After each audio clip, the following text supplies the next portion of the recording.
स्वर धरोहर फेस्टिवल चल रहा है और लगातार अलग अलग फनकार यहाँ पर आपको सुनने को देखने को मिल रहे हैं। सुनने वाले भी हैं और सुनाने वाले भी हैं। मेरे साथ सूफी ब्रदर्स हैं, उनसे थोड़ा बातचीत कर लेते हैं इस फेस्टिवल के बारे में और सूफी संगीत के बारे में, क्योंकि बहुत से उनके चाहने वाले भी यहाँ पर आज आए हुए हैं उनको सुनने और देखने के लिए। मैं बातचीत का सिलसिला शुरू करता हूँ। आज जिस तरह से फेस्टिवल में आप आए, सबसे पहले आपका वेलकम है जनभावना टाइम्स के इस मंच पर, और हम आपकी आवाज़ को देश और दुनिया तक पहुंचाने के लिए आपके साथ इस वक्त मौजूद हैं। क्या कहना चाहेंगे आज इस खूबसूरत शाम के बारे में?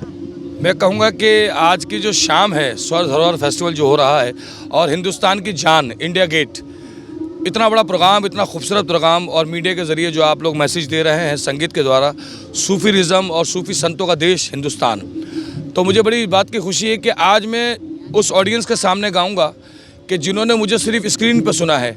आज मैं उनको रूबरू गाऊंगा और उनके जो उनके जज्बात हैं, जो उनकी फ़ील है, उसको मैं देखूंगा, एक्सप्रेशन देखूंगा कि उनको क्या चाहिए। तो मेरा ये मानना है कि बरसात तभी होती है जब दुआओं में असर हो। तो आज की जो बरसात है, सुरों की बरसात, संगीत की बरसात, और उसमें इंस्ट्रूमेंट की बरसात, संगीत के द्वारा गाना, कव्वाली, गीत, भजन जो भी चल रहा है, उन सभी में जो आज का जो मिश्रण है, जो एक फेस्टिवल का जो तरीका है, जो हिंदुस्तान में कई जन्मों से चला आ रहा है, राजा महाराजाओं से, सूफी संतों से, तो मेरा ये मानना है आज की ये शाम, आज की ये रात यादगार रात रहेगी। और हमारी कोशिश ये रहेगी कि जितनी ऑडियंस हमें सुन रही है वो यहाँ से मोहब्बत का पैगाम लेकर जाए और आने वाले नए साल में इस प्रोग्राम को बहुत अच्छी तरह याद रखे और इस प्रोग्राम को सुने और बैठे और एंजॉय करें। मैं यही चाहूँगा। सूफी ब्रदर्स हमसर हयात निज़ामी, अतहर हयात निज़ामी, मज़हर हयात, ताहिर हयात निज़ामी, और मेरे साहबजादा सैफ हयात निज़ामी, समीर हयात, वो भी यहाँ मौजूद हैं। तो मैं चाहूँगा कि आने वाली नस्लें, आने वाली जो पीढ़ी है, इस तरह का जो संगीत है हमारे हिंदुस्तान का, उससे आगे पूरी दुनिया तक जो हमारे बुज़ुर्गों ने पहुंचाया है, हम उसको और अच्छी तरीके से और अच्छे अंदाज में उसको खूबसूरत बना के हम लोगों तक पहुंचाएं और लोगों को मोहब्बत का पैगाम दें। यही संगीत है। सूफी संगीत के बारे में इस मौजूदा हालात को देखकर आप क्या कहना चाहेंगे? एक तरफ युवा जो हैं और रैप की तरफ जा रहे हैं बहुत ज़्यादा, आपको लगता है कि जो पहले का दौर था वो दोबारा युवाओं की तरफ सूफी संगीत के द्वारा अट्रैक्ट कर पाएंगे, लोग जुड़ेंगे? कितना आपको बदलाव आने वाले दिनों में नज़र आ रहा है? सर, मेरा ये मानना है कि जो आप जिसको रैप कह रहे हैं ना, उसे हम अपने बचपने में नज़म कहते थे। तो नज़म का थोड़ा सा स्टाइल बदल गया है। पहले जो नज़म होती थी उनमें एक साथ हम 10-12 पंक्तियाँ जोड़ के उसका पंच बनाते थे कि यहाँ पर उसको ख़त्म करना है। उसे हमने इंग्लिश में रैप कह दिया। तो रैप कोई बुरी चीज़ नहीं है, उसकी जो लयकारी है, उसकी लयकारी के साथ खेलना ही रैप है, मेरा ये मानना है। जैसे कि हमने कहा बरसात के मौसम में ना जुल्फ़ को बिखराओ, ठहरे हुए पानी में क्या आग लगानी है। मेरा गाना है चांदी सा बदन तेरा। तो ये बॉलीवुड स्टाइल है, लेकिन इसके अंदर जो वर्डिंग आ रही है, बरसात का महीना, ना जाम और न मीना, ऐसे में एक हसीना आई उतर के जीना, बोली वो बाकरीना, पी लो हो जिसको पीना, मैंने कहा हसीना, इन सब को तू पिला दे, जामो सबू लुटा दे, हूँ रिंद में निराला, है ज़र्फ़ मेरा आला, एक जाम चाहता हूँ, पीने से जो न कम हो, भरने से जो न छलके, कुछ इस तरह से उनकी आँखों से अश्क ढलके, जैसे कोई हसीना उतरे संभल संभल के, बिस्तर के सलवटों से पूछ उसकी बेकरारी, काटी हो रात जिसने करवट बदल बदल के। ये नज़म का स्टाइल है। अब उसको म्यूज़िक के साथ अगर आप लेके चलते हो तो बीट चल रही है, तक दिन तक दिन तक दिन तक दिन। तो जो रिदम, जो बीट है ना, हिंदुस्तान या पूरी दुनिया में जो भी संगीत है, सारे गामा पधा नहीं सा नहीं दबा मगर ऐसा, तो उसी के साथ लयकारी के साथ गाना, ये संगीत की परिभाषा है। ये शास्त्रीय संगीत का एक ऐसा मरकज़ है, एक ऐसा स्कूल है जहाँ पर बच्चा भी जब गाता है और उसके अंदर जब लय है, जब बच्चा पैदा होता है तो पैदा होते उसके अंदर लय पैदा हो जाती है, जब वो रोता है तो वो लय में रोता है। तो ये हिंदुस्तान क्या पूरी दुनिया में मेरा ये मानना है कि आज का जो रैप है वो बुरा नहीं है। वर्डिंग का थोड़ा इस्तेमाल जो है, जैसे आजकल मैं नहीं तो कौन बे चला ना, तो वो एक वर्डिंग है, उसको तराशना, उसको तराश के पेश करना, म्यूज़िक का बहुत बड़ा हाथ है उसमें। आज पहले ज़माने में सितार, तबला, सारंगी, वायलिन, ये चीज़ें ढोलक होती थी, पखावज होती थी, तो थपी का गाना होता था, फिर चाटी का आया, फिर लेकारी का आया, अब क्या है, ड्रम का आ गया है। तो मेरा ये मानना है कि इंस्ट्रूमेंट बदल गए हैं लेकिन रूह वही है। सूफियाना अंदाज में अगर मैं कहूँ, क्योंकि पूरा देश आपको इस वक्त सुन रहा है, देख रहा है, और देश के अलग अलग हिस्सों में हमारे दर्शक जो है जुड़ते हैं चैनल के ज़रिए, तो जाते जाते सूफियाना अंदाज में अगर अपने चाहने वालों को और हम सबको आप कुछ सुनाना चाहें। देखिए, सूफ़ी तो ये हवाएं हैं, सूफ़ी तो ये फ़िज़ाएँ हैं, सूफ़ी संत, ये पेड़ पौधे, ये झरने, ये खूबसूरती, ये लाइटें, ये दुनिया के चेहरे, हर किसी में सूफ़ी है। तो मेरा ये मानना है कि हम जो सूफ़ी गा रहे हैं, छाप तिलक सब छीनी रे मों से नैना मिला के, छाप तिलक सब छीनी रे मों से नैना मिला के, नैना मिला के सैना चला के, नैना मिला के सैना चला के, बात अघम कह दी नीरे मुँह से नैना मिला के। अब इसको अगर आप बॉलीवुड में ले जाएंगे, आओगे जब तुम साजना अंगना फूल खिलेंगे, बरसेगा सावन, बरसेगा सावन, झूम झूम के दो दिल ऐसे मिलेंगे, नैना मिला के। ये लफ्ज़ों की अदायगी है, सुर किसी का मोहताज नहीं है, हम सुरों के मोहताज हैं।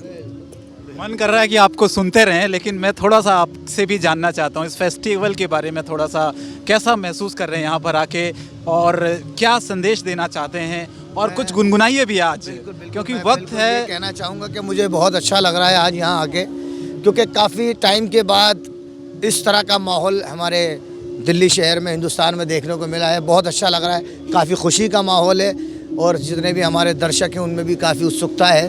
तो मैं कहना चाहूँगा कि ये जो माहौल है, आज स्वर्णधर फेस्टिवल में हम लोग आए हुए हैं, तो ये जो है ये हमारा प्यार का मरकज़ है, बिल्कुल प्यार का मरकज़ है और शांति का सरोवर है। प्यार का मरकज़ है और शांति का सरोवर है। ये संगीत की पाठशाला है, ये सुरों का स्वरधर है, स्वरधर है, स्वरधर है। वाह वाह अथर भाई, मेरे आप साहबजादे। बिल्कुल आपसे जानना चाहेंगे कि बहुत से लोग यहाँ पर देखना सुना, मैं जब यहाँ आप लोगों से बातचीत करने के लिए आ रहा था तो उनकी ये डिमांड थी कि कुछ गुनगुनाइएगा ज़रूर उनसे। बिल्कुल बिल्कुल बिल्कुल। तो मैं चाहता हूँ कि सबसे पहले इस फेस्टिवल के बारे में बताइए, कैसा आपको फील हो रहा है यहाँ पर आके, और क्या लोगों को, खासकर यूथ को क्या संदेश आप देना चाहते हैं, और कुछ गुनगुनाइए आज, क्योंकि आज मौका बहुत शानदार है, इस शाम को आज खूबसूरत बना दीजिए अपनी साथ। यूथ के लिए तो मैं ये संदेश देना चाहूँगा कि सूफ़ी संगीत को सुनना बहुत ज़रूरी है। इसलिए ज़रूरी है क्योंकि उससे रूहानी सुकून, दिल को सुकून, जब सुकून चाहिए तो सूफ़ी संगीत सुनना चाहिए। और शास्त्रीय संगीत, सूफ़ी संगीत, ये सब हमारी हिंदुस्तान की परंपरा है और हमें इस चीज़ पे फोकस ज़्यादा देना चाहिए। वेस्टर्न कल्चर भी है, उसको भी हमें अपनाना चाहिए, लेकिन इंडियन जो कल्चर है हमें उसको ज़्यादा अपनाना चाहिए। तो हज़रत अमीर खुसरो की एक चीज़ मैं आपको सुनाता हूँ। ज़ेहाल मिस्की मकुन तगाफुल, दोराए नैना बनाए बतिया, ज़ेहाल मिस्की मकुन तगाफुल, दोराए नैना बनाए बतिया, किताबे हिजरा नदारा है जा, नले हो काहे लगाए छतिया। ये हिंदुस्तान की परंपरा है। मैं एक और चीज़ आपसे सुनना चाहता हूँ जो आपके दिल के बहुत करीब हो और जिसको आप हमेशा गुनगुनाते हो, हमारे दर्शकों के लिए भी आज हो जाए। जनभावना टाइम्स, जो कि आपने मेरे दिल की बात कह दी जी। ये गज़ल बहुत खूबसूरत गाता है मेरा बच्चा, मेरा बेटा है, लेकिन मैं कहूँगा कि मेरा बेटा कम, मेरा उस्ताद ज़्यादा है। फिर तो हो जाए। मैं तो उस्ताद जी से कहता हूँ कि हो जाएगी उस्ताद। एक जो आपके सबसे दिल के करीब हो, और अक्सर लोग जो भी यहाँ पर, आपने मुझे रिकॉर्ड किया था वो सुना। हाँ, जो मेहदी हसन साहब की एक गज़ल है, तो वो मैं आपको सुनाता हूँ। जिंदगी को न बना ले वो सज़ा मेरे बाद, जिंदगी को न बना ले वो सज़ा मेरे बाद, हौसला देना उन्हें मेरे खुदा मेरे बाद। हाथ उठते हुए उनके ना कोई देखेगा, हाथ उठते हुए उनके ना कोई देखेगा, किसके आने की करेंगे वो दुआ मेरे बाद। बहुत शानदार, बहुत शानदार। बस एक 2 सेकंड में आपसे लेना चाहता हूँ। जन भावना टाइम्स हम जनता के मुद्दों को उठाते हैं, हमारे लिए हम चाहते हैं कि क्या आप पैगाम देना चाहेंगे हमारे दर्शकों को, और जाते जाते कुछ ना कुछ तो गुनगुनाना पड़ेगा आपको, ये मेरी तरफ से। आपका गुड नाम, आपका नाम? मेरा नाम शंकर दत्त है। शंकर भाई, पहली बात तो आपका नाम है शंकर, तो मैं आपको नमन करूँगा, तो आपको नमन करूँगा क्योंकि इतना मुतबरिक नाम है, इतना बड़ा नाम है, क्योंकि आपका नाम शिव से जुड़ा हुआ है शंकर, तो मैं आपको नमन करता हूँ, आदाब करता हूँ। और मैं जो ये चैनल है इसके द्वारा यही कहूँगा कि ये जो मीडिया आपको दिखा रहे हैं, जो आप देख रहे हैं, ये खूबसूरती है कि हम दर्शक के पास जो पहुँचते हैं ना, उसमें सबसे बड़ा हाथ मीडिया का होता है, और आप लोग हमें वहाँ पहुँचा देते हैं जहाँ हम सोच भी नहीं सकते। तो इस मीडिया से आप लोग जुड़ें, जो लोग भी देख रहे हैं, और यही कहूँगा कि मोहब्बतों का पैगाम, इबादतों का पैगाम, सूफ़ी संतों का पैगाम मीडिया के ज़रिए आने वाले सालों में हम संगीत के माध्यम से जितने भी रियलिटी शो चल रहे हैं उनके साथ जुड़ें, और जितने भी परफॉर्म हो रहे हैं उनके साथ जुड़ें। देखिए, संगीत कोई बुरा नहीं है, हर संगीत का अपना नशा है। तो मेरा मानना है कि जब आपको संगीत का नशा चढ़ता है तो हर नशा एक तरफ हो जाता है, और संगीत का नशा सर चढ़ के बोलता है। तो मेरा यही मानना है। मेरे छोटे भाई मजहर हयात भी यहाँ खड़े हैं, और मेरे छोटे भाई ताहिर हयात भी हैं, मेरे बड़े साहबजादा समीर हयात, वो किसी कारण नहीं आ सके तबीयत की वजह से। तो मैं ये कहना चाहूँगा, जितने भी बच्चे मुझे देख रहे हैं, जो मुझे प्यार करते हैं, जो मेरे शागिर्द हैं, हमारा जो ताल्लुक़ है वो दिल्ली घराना, सिकंदरा घराना, हमारे दादा परदादा उस्ताद मुज़फ़्फ़र ख़ान मुनव्वर ख़ान साहब और मेरे नाना उस्ताद तांदरत ख़ान साहब, हम लोग, हमारे बुज़ुर्गों में 750 साल से संगीत सिखाया भी जाता है और सीखा भी जाता है, और हम अभी सीख रहे हैं।